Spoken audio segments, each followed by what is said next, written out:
one. Hello, everybody. Welcome to Dishin Days, where we serve up a full dish of this week's episodes of NBC's #1 hit soap opera, Days of Our Lives. I'm your host, Tony Moore, and I am joined by my usual gaggle of gals.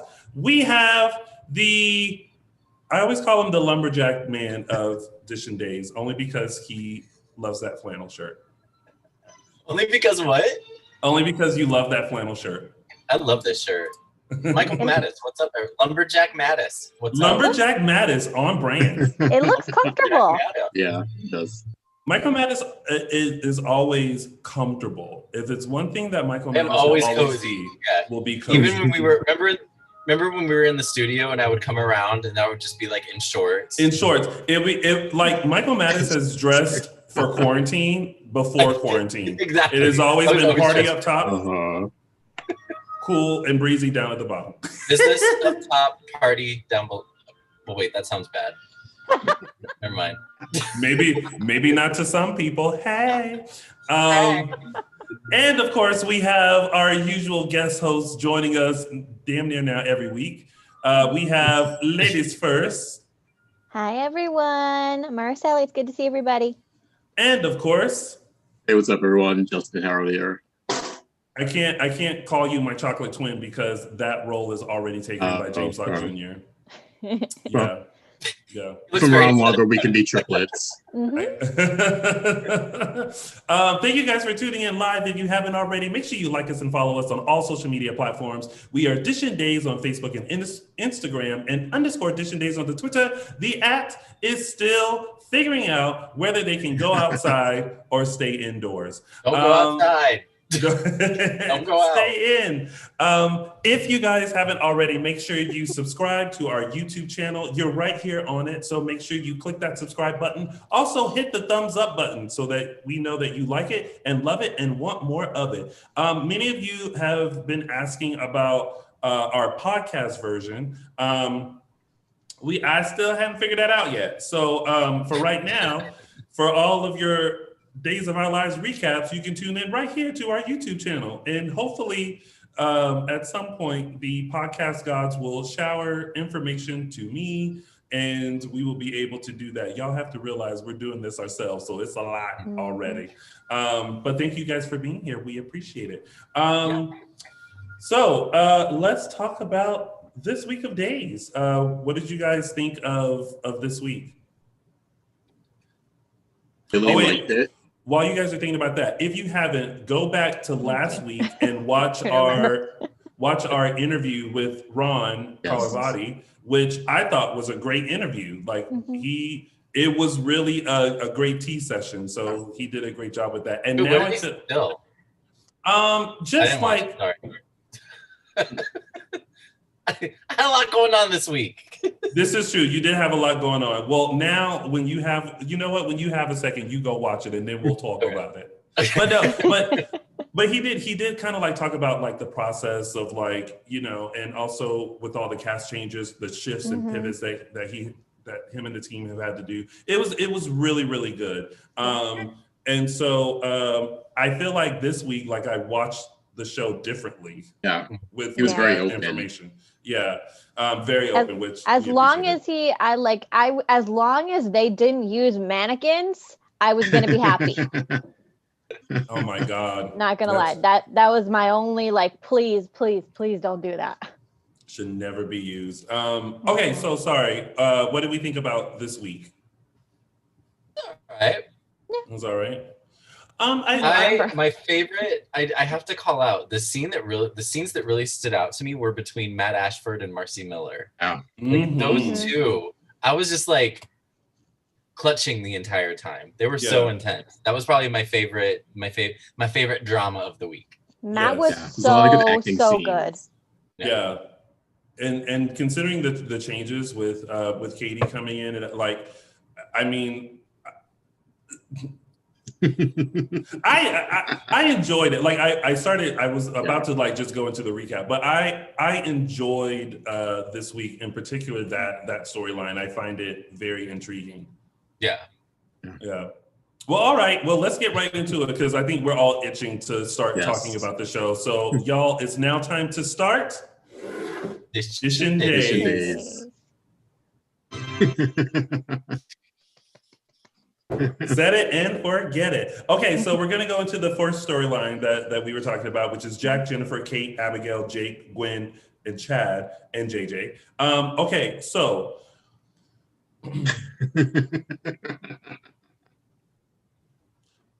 question to you all. Mm-hmm.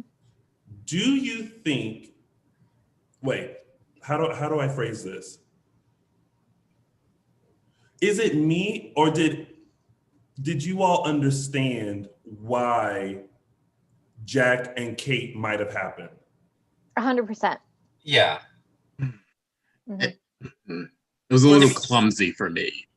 I mean, but it was kind of like at first because I was ready for the reveal. Like, even though like shout out to slightly woohoo Abigail for like spilling the tea. Oh, but by the way, drunk Abigail is now my favorite drunk character. Like, yes! better than Sarah Abigail Horton? Even is like above drunk Sarah.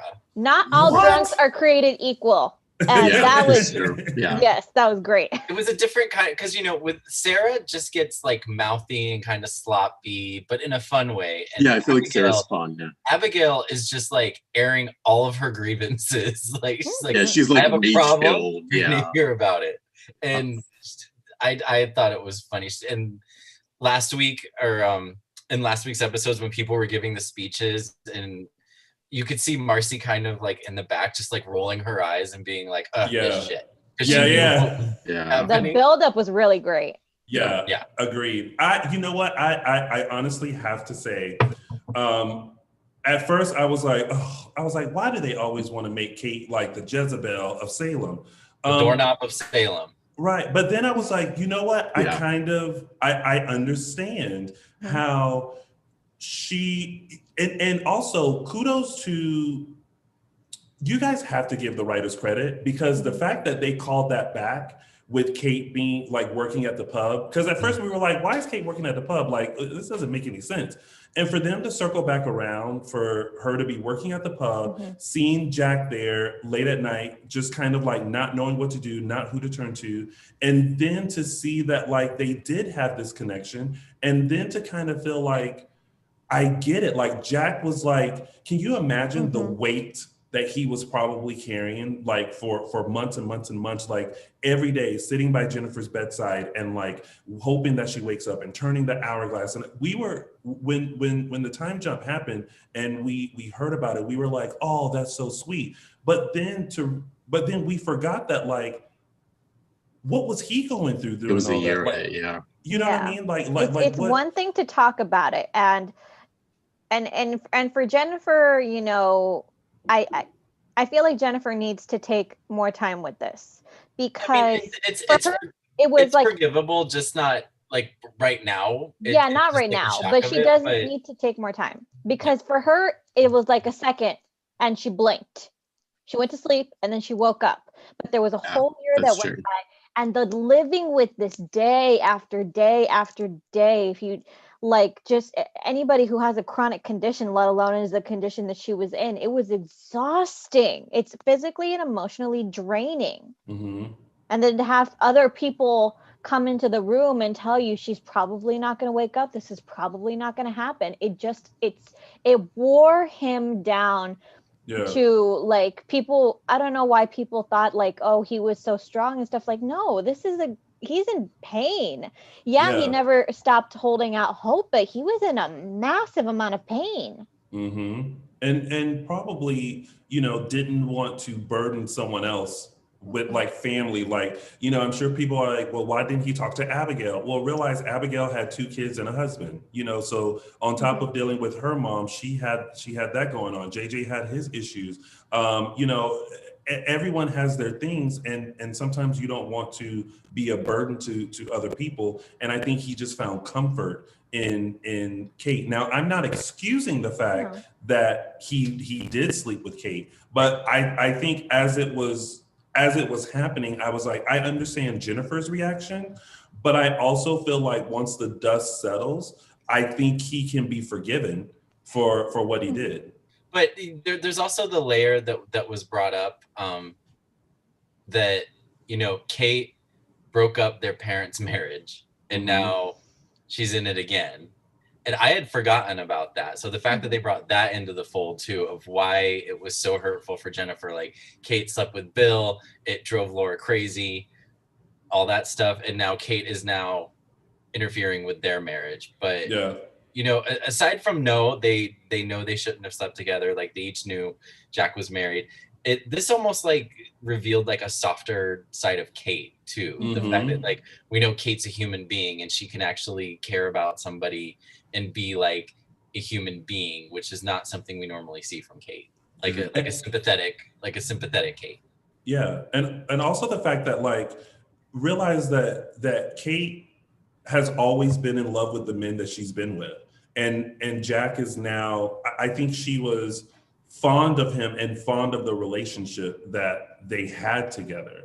And you could see that. But I felt bad. I was like, if someone as beautiful as Kate can't hold a man and always going around wrecking somebody else's stuff. Yeah. Well, you go ahead, Justin.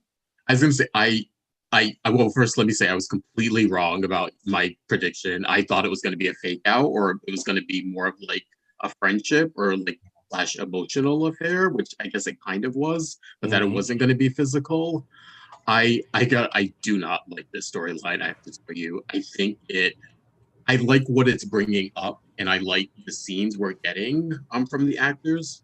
I feel like and again, Michael, we always talk about like the way they're writing Kate and just kind of putting her in the middle of this. It's not vibing for me yet. I'm not getting it. The other thing that the one thing that, or one of the things that bothers me about it is like, then after the whole blow up at the party, then Stefan and Kate are back at the house. And for whatever reason, learning that about Kate really got Stefan's guns a-blazing, because that's Jake. It's Jake Michael Madden. Did I say Stefan? Sorry. Yeah. Stefan would not put himself in that position. My bad. No, but it's like, okay, you just heard that this woman slept with a married man, and that's getting your engine revved. It just was weird.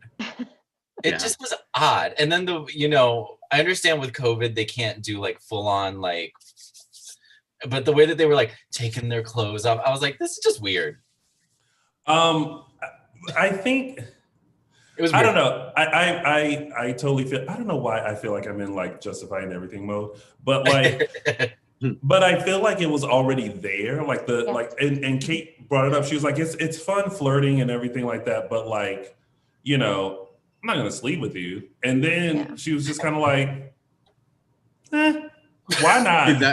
That was the only part I actually liked. I felt like that was like real chemistry between Jake and Kate, and I really liked their scenes. Before I was kind of like, I could take it or leave it if they go there with them. This time I felt like I got some chemistry and a spark there. And just the stuff with Jack is just, I'm not a fan, honestly. But you know what? I was thinking about this because I was like, oh, the fans are not going to like this because, ultimate, like, the super couple, Jack and Jennifer, Jack and Jennifer fans, I've seen them on Twitter. They've been begging for a storyline. They've wanted a storyline. Here they are. They're given a storyline, but they don't like it. Now they're like, and it's like, what, like, they need to have some kind of conflict. Like, that's the basis. Like, they can't just be on screen and happy every episode. That's boring.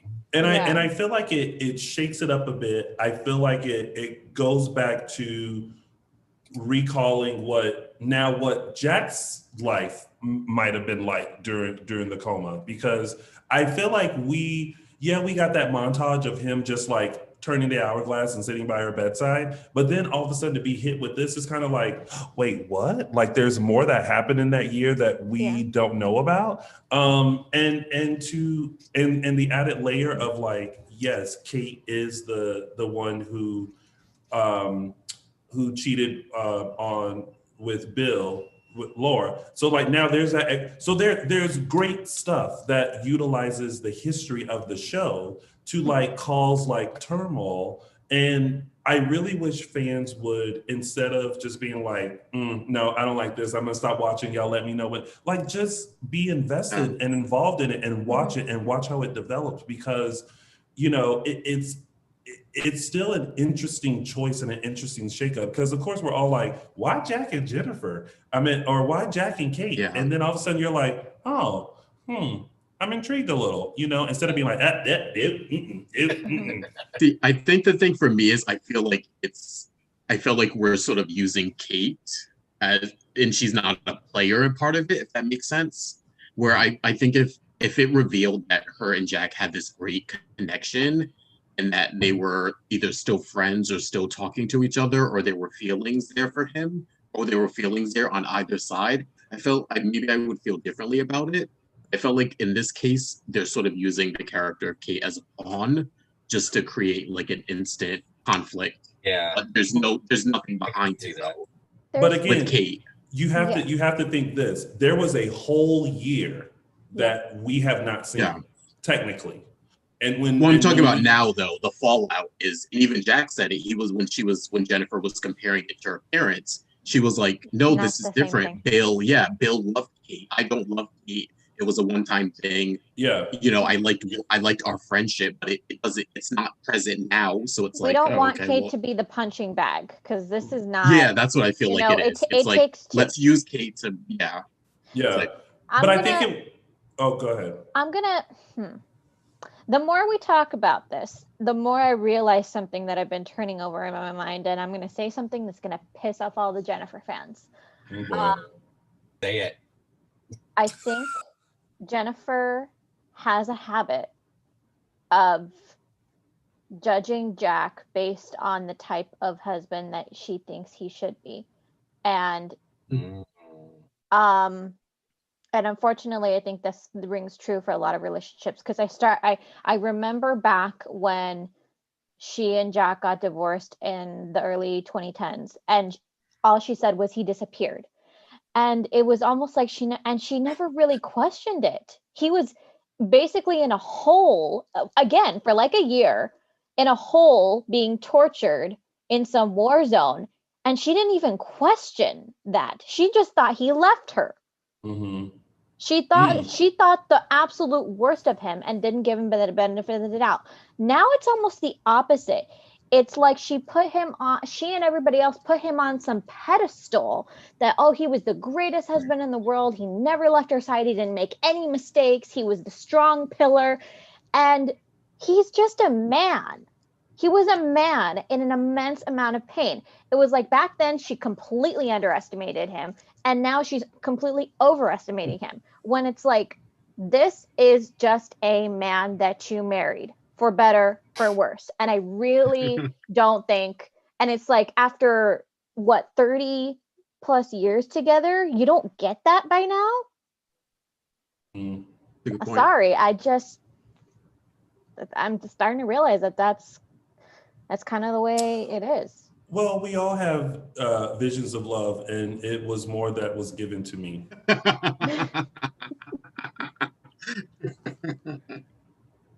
Glad everyone caught on to that reference. But I felt like, because someone in the chat room was just like, this is too much. And I'm like, it's not too much though. Like this is like cheating is a soap opera staple. Yeah, it really is. Like a conflict staple. And yeah, it's not too much. But I don't, and the way that they put it, keep in mind, they had to kind of reveal maybe something that was over the course of like maybe a few months into like a few seconds. Yeah. So I think that like it was a moment, a night where you just really need more than just a little chit chat. And it's like, I'm here, you're here, I feel a connection. But he obviously immediately felt like it was wrong when he woke up. And can we talk about the awkward like walk of shame that he had, like coming downstairs and like Kate is already at work and like he goes to the door and Kate just kind of goes, yeah. It was like, I'm not bothered by this. Like, we'll keep it moving. Yeah. It's like that moment of like, I don't know how you feeling, but like life move on moves on from me. And you know, but it's just a testament to like just Kate the character. She's just a strong, independent, like like she doesn't play damsel in distress. You know what I mean? She's just kind of like, I want what I want when I want it, and I'm gonna get what I get when I get it. But she does have a softer side of Sears to her. So and that's why I did like Jake being there for her in that moment, because he's not wrong. He saw her, but Jake being the matter-of-fact character that he is, he could separate the fact that, you know, she needed comfort in that moment. This probably is not gonna go anywhere. But he sees her for what she is, a woman who has a softer side. It can be a comforting presence when she wants to be, but she also needs comfort herself from time to time, and she's not getting that. And I feel like now we're with Jake and Kate, I think the appeal, because I was like, I really just, wait, did I say that I would rather them just be friends? Probably. I think what's appealing to these two characters is that they're both very straightforward people. Like, what you see is what you get. And I think that's what the attraction is with both of them. But in this moment, probably why Jake was so turned on was because, one, he ain't had none since Gabby left, and two, you know, it was that long ago. True, but I mean, it was long enough.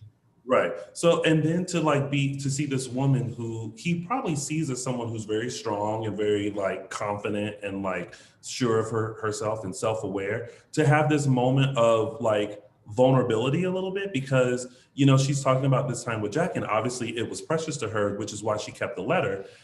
That I guess he was just like, listen, you and I we got this connection too. Like, let's just go ahead and get it in. So, and I mean, to be honest, I mean, a lot of people said it in the chat room. Like, I mean, I feel like if we were in that situation and Jake was like that, we would have said, yeah, okay, not mad at that. Yeah. Held out as far as I'm concerned. It's like, listen, whatever you do, I'm ready to do. But there were some really great scenes out of this. You guys mentioned earlier the scene between Abigail and Jack. Wow. I understand why, and you know, Abigail and Jack's relationship, like, they are quintessential like daddy-daughter relationship. But I understood what Jack was kind of saying, like, you could have pulled me to the side and like talked about like, you didn't have handled to like it privately instead of publicly in front of everyone. You know what I mean? But my laughable moment, because we were all thinking this, is when Abigail was like, you didn't have to put your feelings in a freaking letter and mail it to her. I was like, yes, Abigail, we're all thinking the same thing. Like, that could have been a text, that could have been an email, that could have been a like, hey, meet me at the secret hidden part of the square that everybody else like goes to, but you know, and like have a conversation about it and then just like move on. So I don't know, maybe he thought as a news reporter in the 21st century that, you know, normally people throw away paper and it's less accessible than an email, which anybody can hack into these days. I don't know, maybe he's that. Or I didn't think about this. The fact that he wrote a letter, does that mean that it actually meant a little bit more to him than what he's maybe portraying it to be? Because I feel like this, if you write a letter to someone or like you hand write a card to someone, that means that person means something to you. If you pick up the phone and call someone rather than text them, that person means something to you. Because I can send you an email to be like, hey, bitch, meet me here. You know what I mean? Or like, hey, it's over. You know what I mean? But like, to sit and like, dear Kate, that means a lot. Well, you also write a letter when someone has been there for you in a moment of immense pain. It's like you know, condolence cards are the same way. It's like, you know, if somebody, you know, dies, it's not something that you like feel the need to do unless you're that kind of person. And if you're that kind of person, it doesn't mean that, oh, I'm going to give everything in this letter to this person who gave me a condolence card. But it's like, yeah, I want to say thank you. Thank you for thinking of me. Thank you for being there for me. Yeah, thank you for being a friend. I think the letter was more like an acknowledgement of their connection. I think if they just had a one-night stand, he wouldn't have wrote a letter. But I think because they had developed a connection and she was kind of his confidant, it was like, I need to talk to you and I need to let you know this, and this is the proper way to do that. At least, like, let me respect someone who there for me, even though I'm saying essentially to our friendship or whatever connection, whatever it was that we had, like, this is the proper way to do it. And let's be clear about something. If Jennifer hadn't been in that coma, if Jennifer had been alive and well and walking around, even if she and Jack had been in a bad place, it wouldn't have happened because Jack knows how Jennifer feels about Kate. Any other situation, it wouldn't have happened. I firmly believe that. Also, if there was hope, like the fact that day after day, he like just looked at and was waiting for her to open her eyes or move her fingers or do something different. Like for a year, she was just, and her hair was growing. Like that's it. So you can only imagine what he was going through.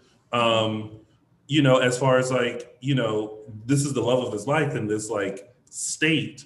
And like no one can tell him anything, and again, like I said, the weight on the shoulders and all this kind of stuff. And then you have someone that's willing just to be an ear, you know what I mean? Like Kate said, she just listened. She just listened to him, and I think bartenders sometimes make that's great what therapists. you need. This is true. Bartenders, hairdressers, and let's face it, anyone a dog could be a great therapist. To be honest, that's why they're service animals. I'm still very intrigued about Gwen and how she's trying to act like she ain't had nothing to do with that at all. Her end game. Like we still don't know that yet.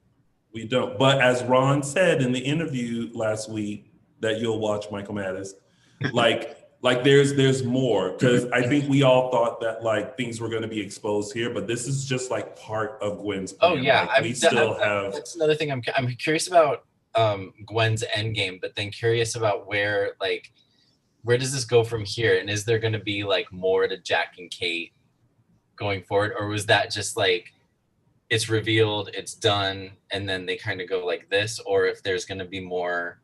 If the storyline is going to continue being, Jennifer against Kate or I'm just overall curious. Yeah, right? Well, Gwen had mentioned something about like that being like phase 1 or part 1 of her plan. Mm-hmm. So to me, that's just like that kind of signaled that was just one part that's done. It seems like her plan is to and she has already said that another part of her plan is to separate Chad and Abigail. That's why she's all trying to get into Chad's good graces as well. So it seems like she's just trying to slowly dismantle different pieces of Abigail's life.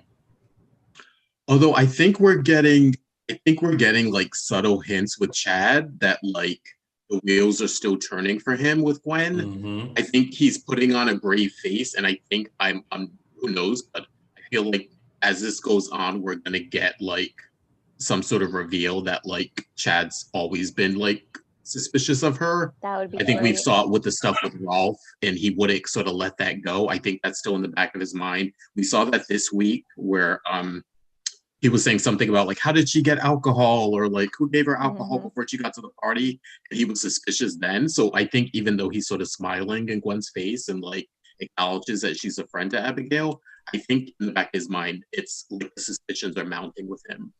If he doesn't figure it out, and if we don't get that kind of reveal, I think he'd be 2 for 2, because he didn't realize it when Gabby was doing it. So he'd be 2 for 2 on that. Yeah, that's true.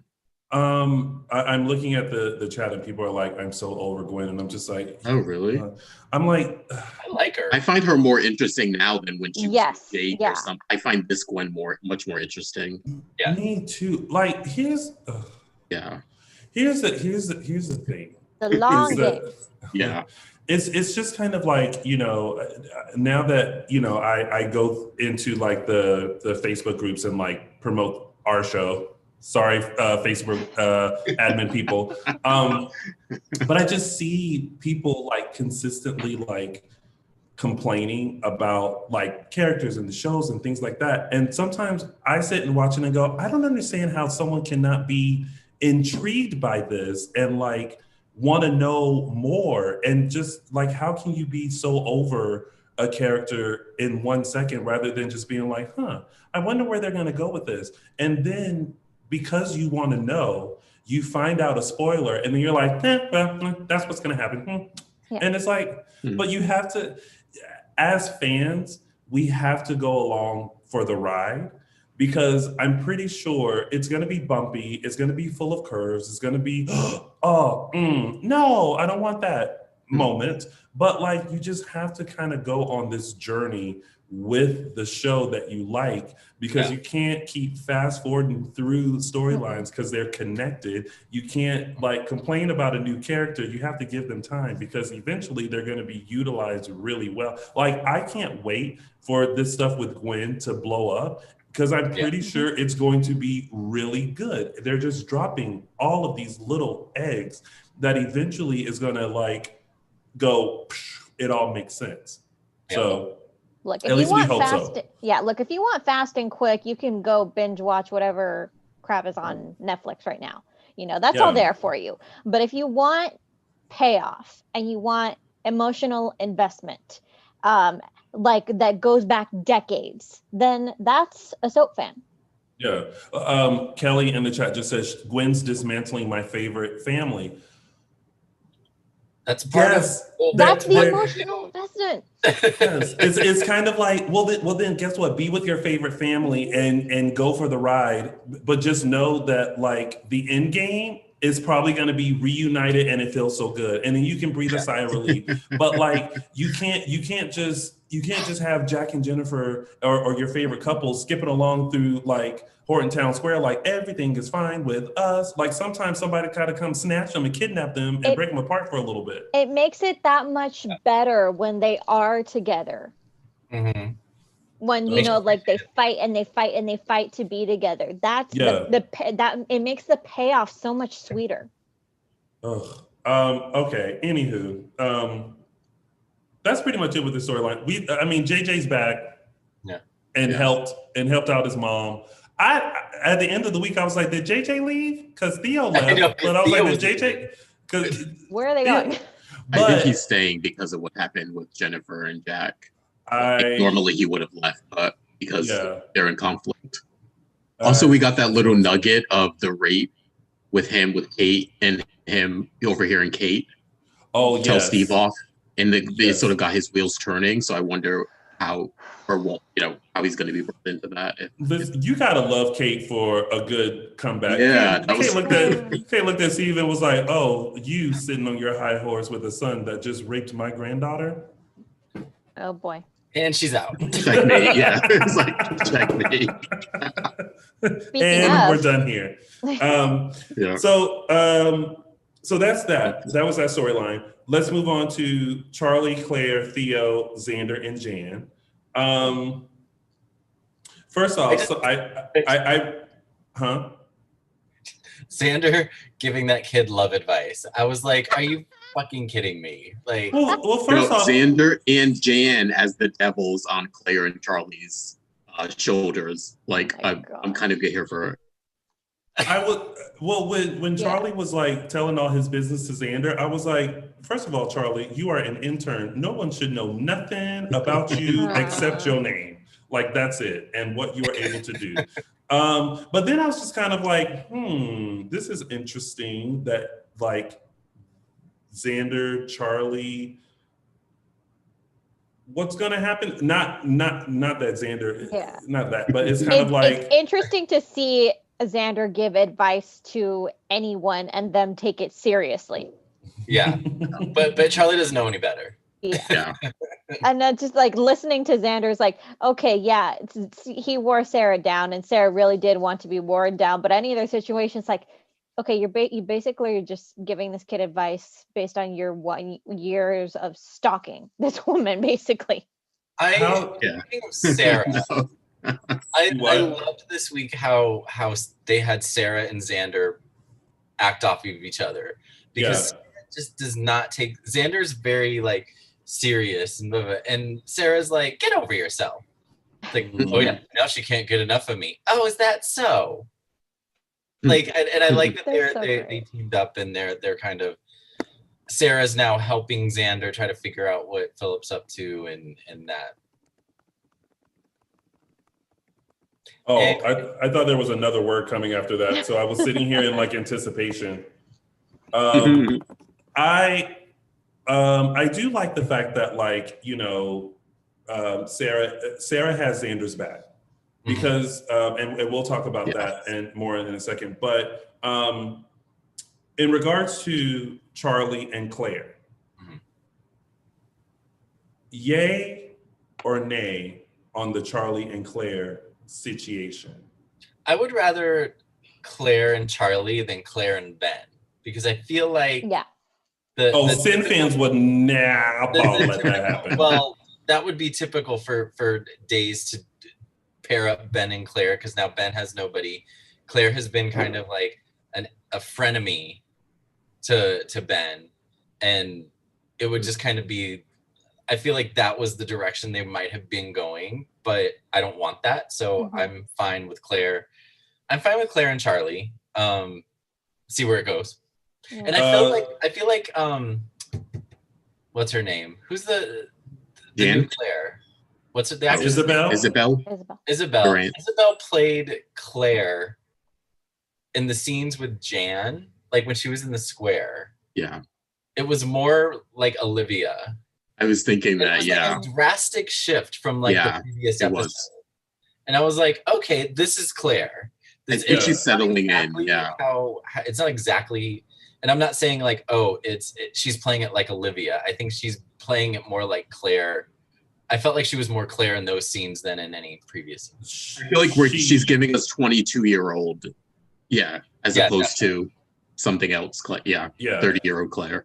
Again, some people just need a moment to settle into a character and find the foundation of it. I felt the same way, especially when like the scenes with her and Theo, and like her sitting on the chair and listening to the music and all this kind of stuff. But I do have to say I cackled a little bit, because she was like, "Oh, here, listen to the song that I did for Sierra," and it literally went bling, and they cut to like the next scene, and I was like, "Oh, because Isabel is no singer.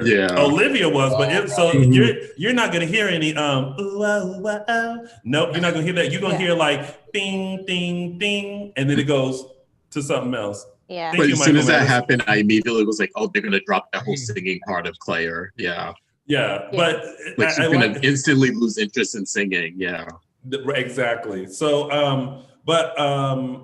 I saw somewhere where people were like, ugh, why even bring Theo back if it was only for like a short amount of time? There was a little nugget that was dropped, because he said before he left that he was coming back. So I'm assuming that maybe they just like wanted to get the feet wet of this new Theo. And then they're like, okay, hold tight, like we'll bring you back. Because there's a lot of stuff going on. And also they did you guys pick? Huh? What'd you say, Justin? Oh, sorry. Sorry. I thought you guys were no, I was also saying the little nugget of like how close him and JJ are.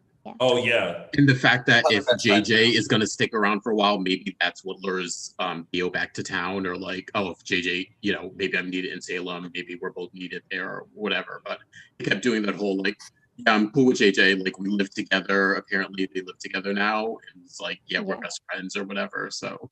And Lonnie's supposed to give birth soon. Yeah. Lonnie needs to sit down. Like I kept thinking that all week. I was like, girl, you got twins. Like, at what point is someone gonna say, yeah, you can sit down now? She's gonna sit down when she physically can't stand anymore. That's it should be at that point. Yeah, because even with the fake belly, like I'm not like when they put a fake belly on the actors, I'm gonna tell you right now, that's not a balloon in there. Yeah, it's an actual weight. Mm-hmm. Mm-hmm. So, and you can probably feel it too, because those moments where Sal is like, I'm like, yeah. I'm like, girl, you're playing that up, but I know you're also thinking like, whew, this is heavy, y'all. Like, can we stop now? No joke on the back. Right. And I was also kind of like, Miss Jan Spears, you're a grown woman. Like, what are you doing trying to interfere with these early 20-year-olds like lives? Well, we got the quip from Charlie when he was like, isn't she a little old to be like your BFF? Is like, yeah. Yeah. It's like, agreed. Very much agreed. But I'm glad Claire finally got her crystal.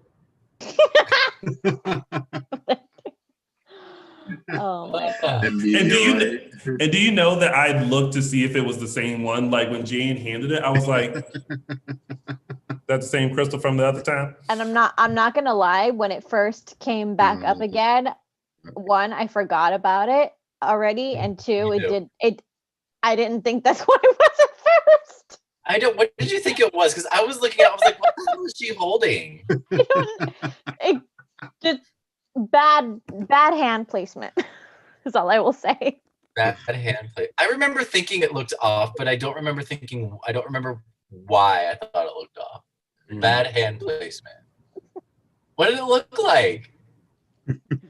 What, the crystal? I don't know. I at best a turd. That's okay. That's at what best. I was like, is she holding garbage? Like, I don't know. Garbage. Wait, what are y'all talking about? I missed it. The crystal. When they showed Jan and sitting there like having the crystal, Araceli and I forgot about the crystal.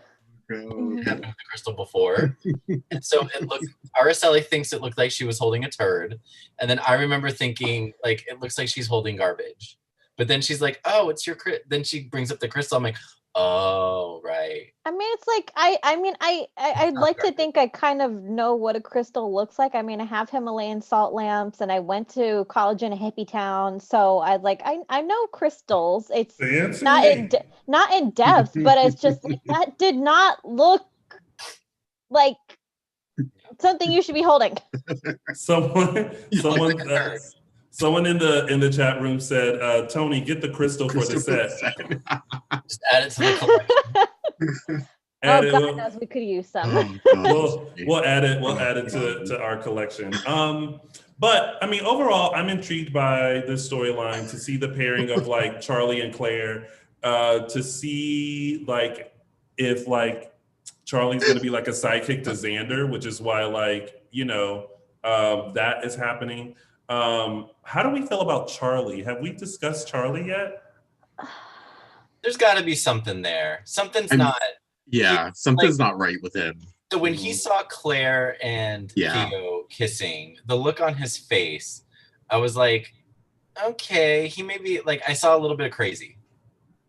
Yeah, I said it earlier with him. There's a villain there. They're laying it on a little too thick, and so I'm immediately like, he's gonna be a villain in one way, shape, or form. And it was interesting to try to examine that in the context of his conversation with Xander, when Xander is really pushing Charlie to be aggressive in his pursuit of Claire. And it was really interesting to kind of watch his face, almost as if Charlie was asking for another man's permission. Yeah. To pursue that kind of route.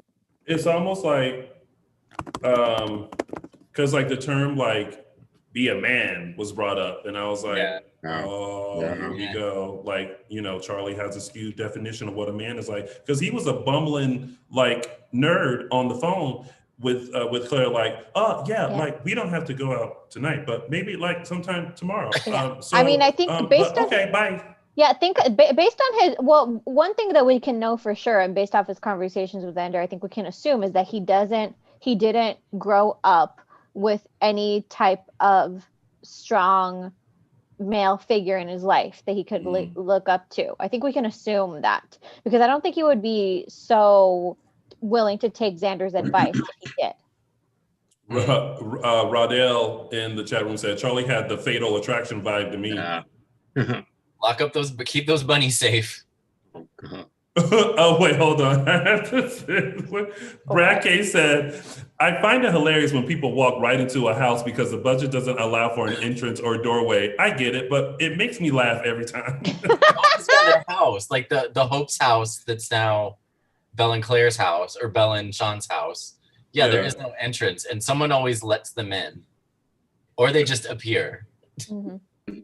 That's fine. You gotta kind of let that one go, I guess. But yeah, you just have to be like, listen, we get it, we understand. Like, it's just for the sake of the soap. Yeah. Like, we're just gonna let that go.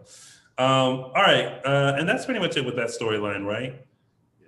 I feel like we really talked about that Jack Jennifer storyline. I'm looking at the time. I'm like, we went in deep on that. Yeah. So let's move on to Xander, Philip, Sarah, Victor, Brady, and the return of Miss Ava Vitale. So I was not watching the show when Ava was on, so I missed all that. Ooh, you missed a whole lot of crazy then. I mean, we saw a little flashback of what had happened. Yes. With her and Steve. And that was the last time. That didn't even, that wasn't counting all the drama that happened in 2008. Yeah, right. So that flashback of Ava and Steve, like, getting freaky. Steve was under the influence of something, right? It wasn't. She was blackmailing him. She was blackmailing him. Yeah, that was not. It plays in her head like, "Ooh, he wanted me. This was so great," and that was not where his head was at in that scene. Got it. Okay. Yeah, she either kidnapped Kayla or had something like Kayla was in danger by Ava. However, it was in order for him to get her back, he needed to sleep with Ava. It was like her trade-off. It's interesting that they chose her to be Philip's like co because of his gambling debts. Yeah, that was I was wondering, like, that was an interesting turn of like, okay, how are they going to connect these two characters? And and let's be clear, not keeping at all you on your toes. Not at all interesting for Philip, because he's just once again a pawn, and there's no growth, and I'm like, oh, okay, so you've gone. Yeah, it was like a gambling debt is what is motive behind this. Yeah, it was kind of like, okay. To me, like, it was a letdown for his character, but for the return of Ava was fantastic. For Ava, it was I agree. And I just feel like that just means with her return, she has a very elaborate scheme that she's about to play out. And ma'am, okay, this is another thing too. If you are a dead character or a character that hasn't been around for a while and you have connections in Salem, I know people are not supposed to know you're in Salem. Please don't go knock on the doors of the people that are not supposed to know that you are around. Yeah. Get out of Horton's Town Square or the park or whatever that is. Or no, wear glasses or a wig. You know what? This is also, and I keep going back to, Kristen was able to walk around town in a ponytail and glasses for like weeks and not be discovered. But Ava didn't even have that. I mean, she didn't even have her hair pulled back. Like, no, she looked like she stepped out of 3 years ago. Yeah. Well, Ava's always been an interesting character, and I don't think I realized how much I missed her until she walked in the room. And because Ava has never been a character who has had restraint, and she has never been but she's weirdly always been a character who's thought things through. Yeah. And she's pretty much always been a villain too. Yes, and it's it's a really interesting combination. And when she talked about the fact that she was gonna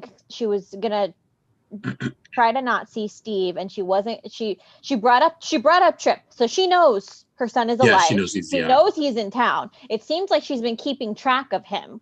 But she has stayed away from him this entire time. So that to me shows actually a great level of restraint. You know that you figure out that your son is actually alive in the world and you don't immediately go see him. her cousin, remember way back when, wasn't the one controlling her, was her dad. So her cousin is not gonna be the one pulling her strings. He's gonna let her be who she is. So that to me says she's actually a lot more self-restrained now if she's staying away from her kid. Yeah, I'm really excited with Ava because I think we're gonna get, and they mentioned this, like, does that mean we get Joey back soon? Because he's because they mentioned that Joey's in jail for killing her. Also, also remember, like, her and Nicole were actually friends. So are we gonna get like her and Nicole teamed up again or reunited? I'm so glad you brought that up, Justin, because I thought about that last night, where it creates such a dynamic where Ava, whether Tripp was innocent or not, would be defending him. But now Nicole is on the other side, and she's the one defending Allie. Yeah. And also remember, she was with John too. Remember? She was when John was at Demira during that period. He was with Ava during that time. Yeah. Wow. Ava actually has a lot more connections than just... Yeah, she does. She has a lot of... Yeah, she's connected to... Yeah. Just a lot of shit, didn't I? Yeah. Yeah, you did. Like, I feel like Michael Mattis and because I actually watched it, but I need to refresh myself. We got to Wikipedia this, the character, and be like, oh, yeah. Between the years of like 2007 to 2012, I was very sporadic in my attention. Your days watching. I just moved to LA. I You were footloose and fancy free. I just remember West Hollywood. Yeah. Brady's hater too because of Sean. Actually, Sean Sr. is dead because of him. Sr. Yeah. That was huge. She's hated by the Bradys. Yeah. Yeah. Kayla didn't have to hate Ava because of Steve. She will never forgive her for killing her father. Yeah. They need to do a recap of everything that she's done for those like me. Yeah. I'll tweet Ron. Be like, hey. Character recap. Love you lots. Thanks. Yeah. Okay, well, still in this storyline. So the conflict between Philip and Xander, again, like we mentioned earlier, I do like the fact that, Sarah and Xander are kind of like, there for each other. And I like that Sarah kind of reconfirmed to Xander that like there is something going on. I did like that moment when Sarah was like, Philip is up to something. He was like, he hit on you again? And she's like, no. But the fact that like, she's like, I sense something too. And I think that you're right, because I do think that in this situation, Xander does need an ally, because he's not going to find that in Victor, because all Victor does is listen. For example, this week, Xander called Victor and was like, hey, I see that there was like a good amount of money that was transferred into a different account. And it almost seems like he's trying to tattle on Philip, whereas then Victor calls Philip, and then it's like, oh no, I did it for that deal, remember? And then now Victor's like, oh, okay, fair enough. And then it looks like Xander's just trying to like, cause trouble, and it's like he's really not. Like Xander really actually has. Yeah. Xander is the only Kyriakis that has good intentions for Titan. Yeah. Brady didn't have good intentions for Titan. Philip doesn't have good intentions for Titan. Yet Victor cannot tell that Xander is really all about Titan. Yeah, and so I like that they do have an ally for Xander in Sarah, because now I feel like they both about to Nancy Drew and Hardy Board it to like, really figure out what Philip is up to. And I like that they didn't take the route of trying to make something happen between Philip and Sarah. I'm glad that's kind of been squashed, and that Sarah is almost like doing that to get in Philip's good graces, to like look at him. Yeah. Keep your friends close, your enemies closer, kind of thing. Mm-hmm. That's why I keep y'all around. So I'm curious though with Philip's endgame, because originally we thought he was there to destroy Titan. Remember, that was like the consensus, he was going to destroy Titan. But now it seems he's basically in order to pay the Vitales back, he's basically funneling mob money. Yeah, like the Vitales are no joke. Yeah, is his endgame to get caught and destroy Titan, or is he just funneling the money? Because if so, then he wouldn't want to destroy Titan, though. You know what I'm saying? After this week, I got the picture that he's just trying to save his own ass. Yeah, that's what I'm getting. Like, are they dropping the whole he's trying to like dismantle Titan? Because if so, it doesn't jive with what he's doing with them. No, I don't. I think this was always his end game, is to save his own ass, because that's always his all, and that's always his end game. And the Vitales are no joke. I mean, Ava killed Sean Sr. by accident. I mean, it's like she didn't mean to do that, but that was a massive amount of damage that she did for an entire generation of Bradys. And that she didn't even mean to do that, but she brought down that damn plane, and look what happened. And so she causes chaos when she's not even trying. And now she's actively got Philip in her pocket. She could do a massive amount of damage to Titan and to the Kyriakis family. Is it just me, or like two things? One, I wouldn't mind if they kept the Vitales and had them grow, because I feel like in Salem it was always the Damaris and the Kyriakis, but I feel like over the past few years their sense of power has kind of like diminished, and to now have like the uprise of like this other kind of type of family, I think could add like more conflict to Salem, and then either combine them or like have them go after it, and then like everyone else is just kind of, do you like how I did the triangle? It's like a circle. It's a very complicated issue when you make the decision to bring a mob family onto a soap, because it's either going to flow tremendously like it has on General Hospital, or it's going to anger the fans, but maybe you get one good character out of it like it did on Guiding Light. So it's a really, mob families are kind of this real tightrope walk on soaps. Like everybody loves Ava, but none of the other characters and members of her family really stuck, unless we're talking about drastically changing the landscape of the next generation of Vitales, which would be Tripp and or whoever Henry's father is, and having Ava really dig deep into being the mob queen. That could be a way to go. Or like to bring in other relatives of hers that, bring in new characters and Are you saying Terrence Vitale? I think Ava needs a dog. I think the Vitale. So Maxine got mixed up with the mob and had a kid with the Vitales. I think Ava needs a dog.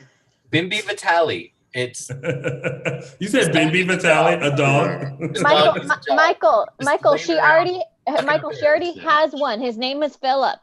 Oh, the shit. Oh, I also wanted to bring up, April in the chat room brought this up earlier, and I thought this scene was hilarious, was when Sarah was eavesdropping, and then someone came to the door, and she was like, I'll get it. Yeah. And then, it was hilarious. On that note, I like Lindsay Godfrey brings me so much joy as Sarah Horton, because like she's not like I feel like in soaps, everyone has to be this like either like very feminine, sensual like character, or they have to be like this villain bitch. And I feel like Lindsay has brought this like kooky, interesting, strong, like soft character. So well. Yeah. It's just like she's like a real chick dropped into a soap opera. And the fact that she and Sarah and Xander work so well is a credit to the fact that Lindsay and Paul are like such good friends. Yeah. Like they're not fair weather friends. They've known each other for years. Yeah. And so that's like, they play off of each other so well, because it's that core friendship that really just is like, oh, you can see it. It's so much fun. Yeah.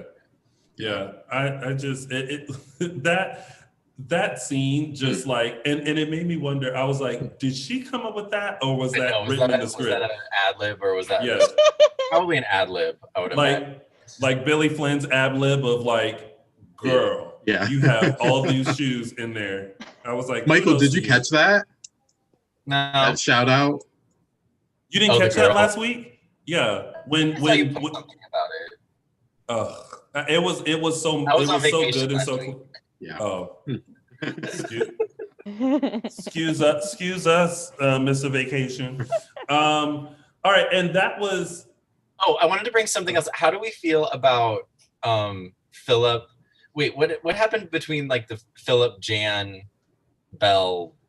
Oh, he dropped, right? He went for the plea deal, yeah. which everyone was surprised about because they were like, Philip's not going to fight to the death. Oh, I'm sorry. Wait, hold on. We forgot Jan. Hold on.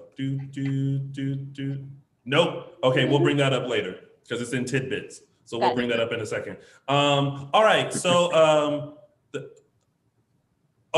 Michael Madsen, I thought you were gonna like close the curtain on yourself because you went like this, and I was like, did he just wrap himself? Like, thank you and good night. I was trying to like fix my light, but yeah. Okay. That's a great idea for when we get back in the studio, though. Thank you. Good night. That's fantastic. That's totally Rita Moreno behind the curtain, like, and slam. Or is it very like Billy Porter? Billy Porter when he had like the hat and it just went. Oh yeah. Anyway, just a quick. Curtains. Just a reminder, you guys, please make sure you subscribe to our YouTube channel and also make sure you hit the thumbs up button. And also make sure you follow us on all social media platforms. We are Dishin Days on Facebook and Instagram and _Dishin Days on the Twitter. All right, let's get into some tidbits. This has been a real good discussion today. Yeah. So we have Eli, Lonnie, Abe, and Brady. Oh. So I feel like I failed at Soap Opera 101 because I did not, when Lonnie got up from the table and came back and was like, oh, I forgot my purse. I was shocked when she brought out the phone and I was like, oh, I was shocked too. Yeah. That was such a cop thing to do though. I should have seen that coming. That was such a, I loved it though. Yeah. I was like, yes, you knew something was up and I forgot my purse.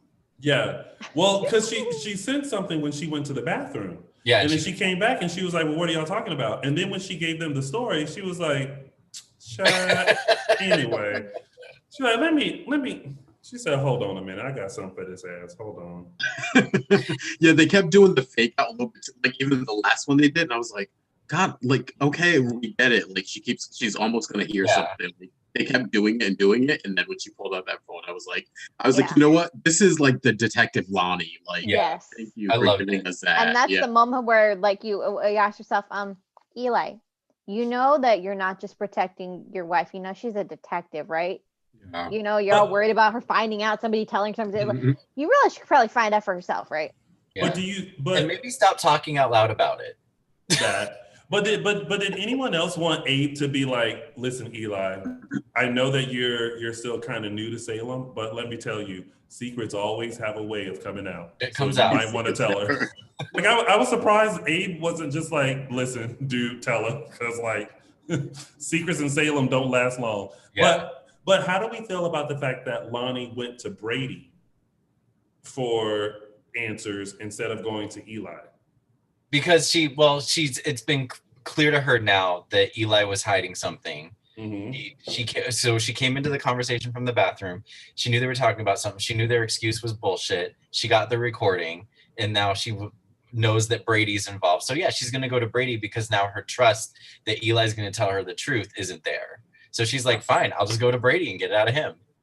I think it feels like she has getting the truth out of Brady than Eli. Tyler in the chat room says, do you guys think Lonnie will go into labor before Brady tells her a secret? Probably. She'll have pains or something. See, I'm thinking, okay, go with me here. I'm thinking Brady's going to cover. She's may or may not believe it, but I think she's going to be like a dog with a bone from now on. Something tells me Brady's not going to tell, even if he wants to. I think she's going to be a dog with a bone with this. Something tells me that her on this case we're going to get Kristen free from this. I'm thinking she's going to, just a wild prediction here. I'm thinking she's going to take what she knows about Melinda, basically blackmailing or trying to coerce Eli to get a fake illegal confession. Yeah. I'm thinking she's going to get all this evidence together, and that's what's going to get Kristen free. And I think at the end of this, we're going to have maybe a Kristen Lonnie, and then maybe Eli on the outs, I'm guessing. Either maybe not divorced, but maybe separated. No, I'm gonna need, listen, that's the one black couple we have in Salem. I'm gonna need them to like let them be together and let them be strong, because other than that, now a couple needs to be strong. Before 20 minutes ago was like, we need conflict. Well, listen, I don't mind conflict. Yeah. Well, not only did they lose their child, but then they had the whole Gabby situation. Like, I think they've had enough conflict. I just need them to like rebuild and be a strong super couple, and then do what you want to their body. Yeah, I agree. Well, I'm just saying. But all right, well, we're gonna see. Detective Lonnie is on the case, along with baby 1 and baby 2. So we'll see how that plays out. Ooh, all right, baby's first case. So now we have Belle, Sean, and Jan, and also Philip. Is it me, or like, are you guys over this whole insecurity of Philip and Belle? Yeah. Because I don't see, like, I feel like it's one of those things like, yeah, it happened, and but I feel like after decades later, like, I feel like you should feel like you have a stronger hold on. And there hasn't been enough on screen. I don't feel there's been enough on screen interaction between Philip and Belle for us as viewers to be like, oh, there's something there. Like, they've barely been on screen. Philip's primary storyline is with Titan, not with Belle. So then when we hear that, we hear Sean like talking about, it's just like, dude, there's nothing to worry about. They're barely even talking. So chill. Mm-hmm. And I'm sorry, there's like zero chemistry there. I get it from like a writing standpoint, like you're saying, like Philip's preoccupied with the stuff with Titan, so he isn't. It's not as prevalent as him going after Belle. But I think it is there, and also like they do have a solid history. I mean, as much as like it's history. Well, it's not. Well, no, they were together 2 years ago when they were last on the show. Remember, they got but that even that. It's not that far gone. Oh, that's but even that at the time did not feel like, oh, this is a great romantic reconnection. It felt, I mean, I hate to say it, felt like pity sex. It felt like what? It felt like pity sex. That's how that looked.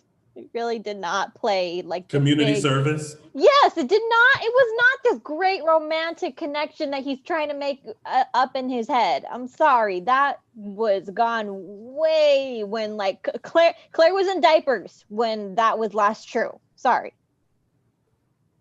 I just feel like but I think you have bigger fish to fry with Jan still thinking that after 20 years, she and Sean are going to end up together.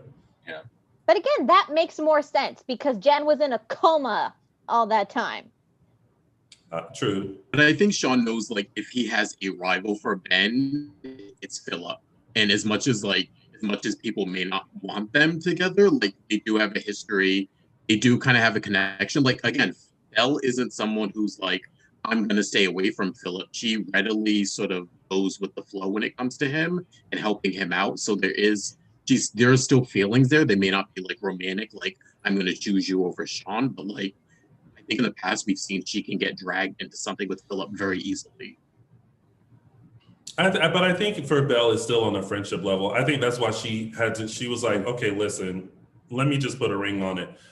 Which I was kind of surprised. I was like, oh, Belle, again, independent women. She's like, I don't know why we haven't gotten married since our divorce, and it's almost our anniversary of our original wedding date. So why not? And I'm like, I'm here for it. Like, just so he can shut up about Philip. I was actually surprised how excited I got at her going down on one knee for him. I didn't think I was going to be that excited, but I was actually like, those were pretty joyful scenes. Mm-hmm. Mm-hmm. Yeah, it was very cute. All right, moving on from there, we have Allie, Tripp, Steve, and Trask. And basically, Trask is just kind of like, one, you helped out my daughter, so I don't even think she wants to really pursue anything against Tripp. But I think also it's kind of like, it's out of my jurisdiction. Like, this shit happened in London. She can't. Yeah. I seriously I'm glad think that they did it. That she would have recused herself. Or change it. Okay. Yeah. Now, I was just going to say, I think that if it had been in her jurisdiction, she would have recused herself. Look at you with the lawyer words, recuse. Well, because she made this big old stink about not doing that for Kristen's case when there was clearly a conflict of interest there. But for this, I think she actually would have stepped back if it had been in her jurisdiction, because she wouldn't have been able to tear down Tripp without feeling like she would be dishonoring Haley. Yeah. Because he really did put himself on the line for Haley. Yeah. And again, with Haley, he knew that Haley loved JJ. He never crossed that line with her. Yeah, right. This is true. You're right. What bugged me about this was with Tripp once again going to see Allie. I'm like, don't go over there. Right? Yeah. Because now he's like, okay, so now he found out from Trask that it's up to Allie whether she sends the case to London or not to be prosecuted. So now he walked over and was like, I'm asking you, please don't do it. I'm like, now you're just going to make her do it, dude. Now she's just going to be like, you know what? Fuck you. Send it to London. And it's like... There's a part of me that wants to be like, Allie, if you don't go ask your grandmama to hypnotize you so you can remember all of that night. Well, no, and so we keep getting these scenes with Allie alone where she's, when she's confronted with it, she's adamant that Tripp raped her, that it happened, it was Tripp. End of story. Now they have the DNA, which who knows if that was, messed with or whatever, or if there's someone else out there that did it. But when she's confronted with it, she stands to her convictions. But then when she's alone and she starts thinking about it, it's again, she's almost doubting, like, am I remembering this correctly? So I think she still does have that doubt, but when she's confronted with it, she stands her ground. She doesn't let anyone know, except Nicole, maybe that one time. She's not letting anyone know that she has doubts about what she's remembering. Yeah, I think when she gets confronted with Tripp's actions, it doesn't make sense to her. And that's really sort of making her go like, okay, I'm not understanding this guy. I have evidence and he's still denying, like, he even touched, like we brought up and others have brought up on the show. He's not saying like we had sex and it was consensual. He's saying, I never had sex with you. I never touched you. We never did anything. I did not have sexual relations with that woman. Miss Lewinsky? Yeah. Miss, whatever her last name is. Yeah. Third. Well, I mean, that's that. I mean, we'll see how that plays out. Yeah. And that was your week of days. Yeah. Yay. So now we're going to get into the fun part of our show, because it's not like we haven't been having fun already. But here's more fun. We're going to start with our segments, and we're going to start with mine, which is Tony's official 3 Snaps Award. Waiting. All right. So listen, I have to give my 3 Snaps Award to some boss ladies of Salem. That's Belle, Abigail, and Lonnie. People who have like literally taken things into their hands and made sure things happen when they need to know something, or whatever needs to happen, they make it happen. So we have Belle, who proposed to Sean. You have Abigail, who not only exposed what happened with Jack and Kate, but also said what we all wanted to say to Jack, which was, why would you write your feelings in a freaking letter? And then for Lonnie being like, y'all hoes lying. I need to find out the truth. I'm gonna slip this in my purse and figure this out, since nobody wants to tell the truth. So Belle, Abigail, Lonnie, Martha Madison, Marcy Miller, and Sal Stowers, you get Tony's official 3 Snaps Award. All right, and now it's time for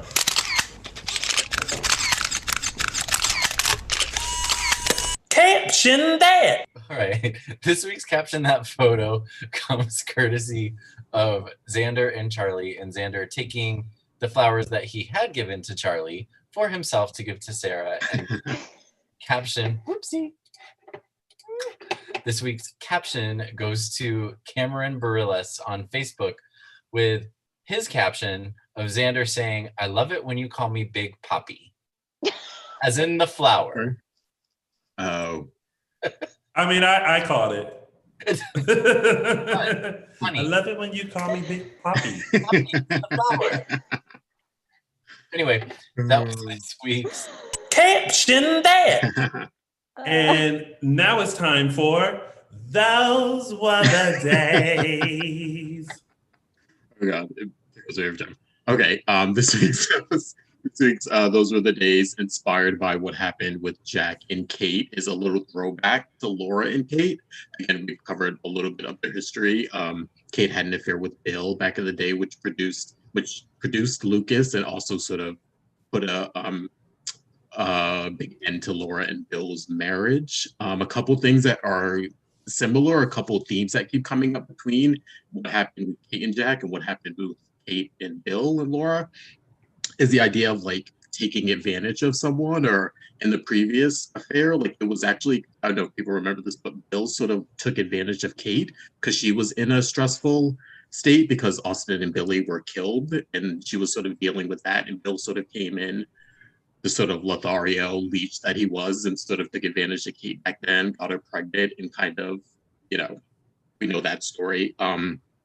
Also, another thing that comes up between them is the idea of evidence, and this time it was a letter that Jack wrote to Kate, and back in the day, it was Kate's diary that she kept in her old house, which ironically was found by Jack, and that's how them two became sort of friends and frenemies at the time, because Kate was trying to get the diary back that revealed her history with Bill, and also her history with Curtis and Billy and Austin and all that. Another thing that is sort of like a weird little twist is that Bill isn't the only guy that Laura and Kate have shared. They've also now shared Jack, because back in the day, Jack slept with Laura when he was separated from Jennifer. And both he and Laura, again, didn't know who each other was. They were at this sort of like spa/retreat in the meadows, and they had slept together. Yeah. And so that was sort of like a little hurdle that Jennifer and Jack had to get over in the 90s, was that he had slept with Laura. And so it just, sort of this history of Laura and Kate and their men and the marriages between them, and sort of how they keep orbiting each other. That all of this was sort of brought up this week. And those were the days. And now it's time for It's a Gift. So my week's It's a Gift goes to Miss Claire. I am a hot mess. Said every soap character ever. Actually, when they said that, I was like, true. Yeah. Y'all are some hot messes. It's like this, how has this quote never come up before? Yeah. Yeah. And also like appropriate for someone her age. Yeah. Yes. But I also wanted to say, like, you're also sitting across from a hot mess too. Yes. The table of hot mess. Yeah. Now serving Only table 27 hot mess. 2020, it's the year of truth telling. Hot mess of the year. And that was It's a Gift. Oh, wait, and then we also, I forgot I was hosting a show, huh? Get to our news. And then we also shout out to Me World 2, who has his Oh Shiz moment of the week, which was retweeted before the show. So make sure you check that out. And now it's time for some news and gossip. Yes, it's time for news and gossip. So even though there couldn't be an in-person Day of Days this year, Days has come up with a virtual Day of Days this year that will take place on next Saturday, November 21st, starting at 10 a.m. The virtual fan website will launch at 10 a.m. Saturday and will offer Q&A sessions with Day stars, quizzes and trivia challenges, and so much more that we don't know yet. So it'll be a surprise to everybody. Most of the Days cast has said to be participating, and the event is free. So you don't even have to go anywhere. Just log onto your computer, and I guess it's, NBC/Days, NBC.com/Days. But yeah, This should be very interesting. Good times. Fun times. And just a reminder that Starstruck Fan Events has announced their 2021 Jekyll Island event for the weekend of January 23rd and 24th with Eric Martsoff, Stacey Hayduke, Matthew Ashford, Judy Evans, Brandon Barash, and Emily O'Brien. Events include a breakfast, croquet, and a dinner dance. Tickets are on sale now at starstruckfanevents.com. Starstruckfanevents.com. We shall see. Yes. Well, and hopefully, they will be able to have the event in January. They've had to cancel a few of them. So let's hope that this will be like the first in-person event. Yeah. And now, ladies and gentlemen, it is time for your sneak peek into what's to come on your favorite NBC soap opera, Days of Our Lives. Michael Mattis, roll that beautiful Days footage. Sean and I are getting married. Oh! I get to walk my beautiful daughter down the aisle. I was hoping that you would be my date. What exactly are your intentions with my daughter? Did I mention that I was a cop? John's a cop. John was ISA. Come on. Well, but, that's Claire's daddy. So, he's like, listen here, buddy, just to let you know, I'm a cop. I wonder if that's the first time Charlie swallowed. You little nasty. Oh, my. Little nasty. All right, and you guys, that is it. That has been our show. We have thoroughly talked about Days of Our Lives. We have went through every nook and cranny of the show. We hope that you guys thoroughly enjoy it. If you are new to us, thank you so much for tuning in. And before we head out, Michael Mattis, tell the kind folks where they can cyberstalk you. You can cyberstalk me on Instagram and Twitter, ML Mattis. Araceli, let the kind folks know where they can find you. You can find me on the Twitter at Tia323 Araceli. And Justin, where can they find you? Hey guys, you can find me on Instagram at Justin Hareld.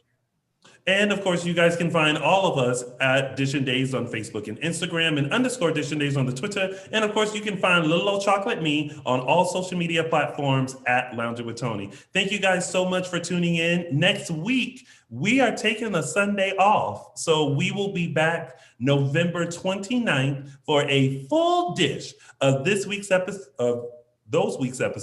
of NBC's #1 hit soap opera, Days of Our Lives. So just a reminder, because you know what? I guarantee you someone is going to message us next Sunday and go, there's no Dishin Days. So spread the word. There is no Dishin Days on November 22nd, but there will be a Dishin Days on November 29th. Until then, everyone stay safe. Enjoy your week. Have a wonderful week this week. And please, remain safe, not only for us, but for others, and wear your mask. Michael Mattis, do you have a little plug for the $4.99 mask? Mask up. Follow face.mark on Instagram and order your waterproof face mask. Oh, you got new packaging.